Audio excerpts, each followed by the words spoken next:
एक गांव में राजू नाम का एक भोला भाला सीधा सादा लड़का रहता था और अपने दोस्तों की मदद के लिए हमेशा तैयार रहता। उसका एक पक्का दोस्त था मुकुल।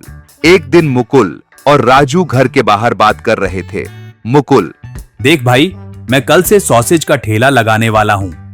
कोई अच्छी जगह ढूंढ रहा था। तेरे घर के आगे अच्छा भीड़भाड़ रहता है, सोच रहा हूँ यहीं लगा लूं। तभी राजू, इतनी सी बात के लिए पूछ रहा है?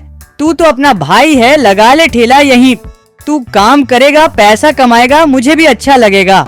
मुकुल, मुझे पता था तू मना नहीं करेगा। कल से शुरू होगा सॉसेज का बिजनेस। अगले दिन मुकुल ने राजू के घर के सामने ठेला लगाया। वो चिल्लाने लगा, आइए बाबू आइए, ताजे ताजे ससेज खाकर जाए। गांव में पहली बार ससेज का स्वाद चखिए। गांव वाले आने लगे, सॉसेज खाया, तारीफ की। धीरे धीरे उसकी बिक्री बढ़ने लगी और मुकुल का बिजनेस चल निकला।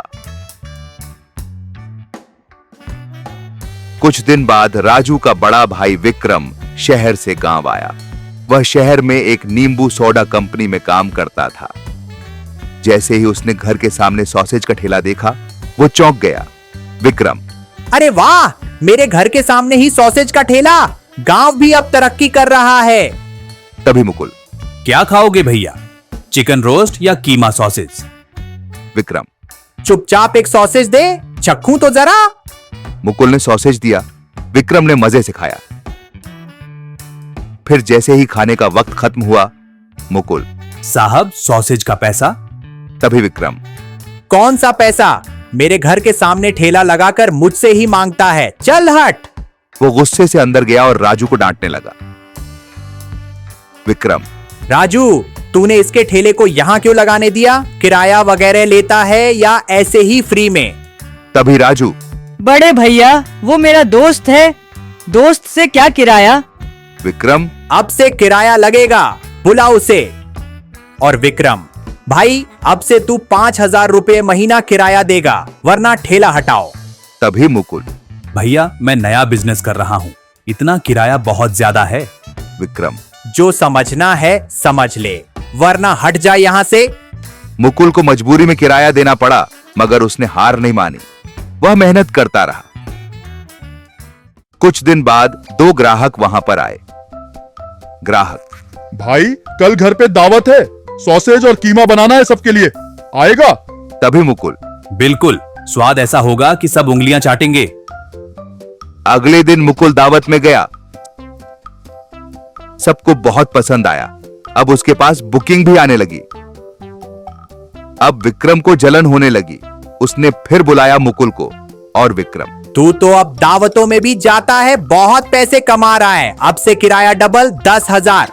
तभी मुकुल, भैया ये अन्याय है, मैं इतना किराया नहीं दे सकता, मैं ये जगह छोड़ रहा हूँ। मुकुल उदास होकर चला गया। और विक्रम, अब ये गया तो क्या हुआ, मैं खुद ठेला लगाऊंगा, सॉसेज बनाना कौन सा मुश्किल है।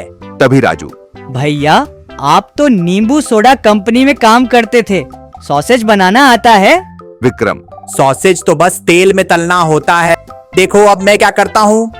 अगले दिन विक्रम ने खुद सॉसेज का ठेला लगा लिया। उधर मुकुल ने गांव के बाजार में ठेला लगाया और वहां भी उसका काम अच्छा चलने लगा। विक्रम के पास ग्राहक नहीं आ रहे थे। तभी वही 2 ग्राहक आए और पूछने लगे। ग्राहक, भाई वो लड़का कहाँ गया जो मेरी दावत में आया था? तभी विक्रम, वो तो चला गया, आप बताइए, मैं बना दूंगा। ग्राहक, ठीक है, कल हमारे घर दावत है, आ जाइए। अगले दिन विक्रम दावत में गया। जैसे ही लोगों ने खाना शुरू किया, एक आदमी, अरे भाई, ये सॉसेज तो अधपका है और तेल से तो घासलेट जैसी बदबू आ रही है। तभी विक्रम, चुपचाप खाओ, हल्ला क्यों कर रहे हो? आदमी, ये बावर्ची खुद गलती करता है और हम पे चिल्लाता है। और विक्रम, तूने मुझे बावर्ची कहा? सॉसेज बनाना तुम्हें आता है? जाओ घर, वही रोटी सब्जी खाओ। गांव वाले गुस्से से भड़क उठे और विक्रम की जमकर धुनाई कर दी। मार खाकर विक्रम घर लौटा।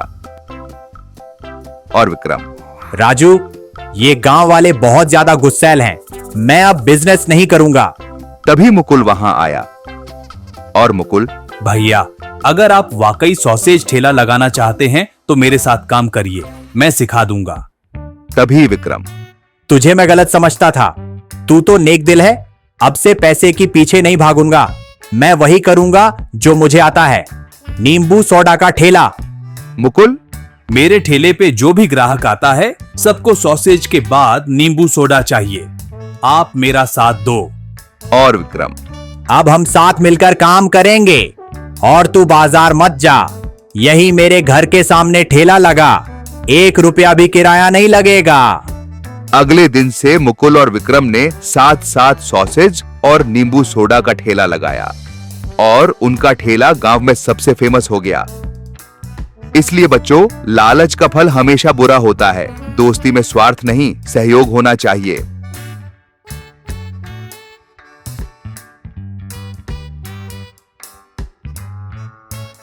हमारे चैनल को सब्सक्राइब, शेयर करना मत भूलिएगा। हम सब आपको विनती करते हैं।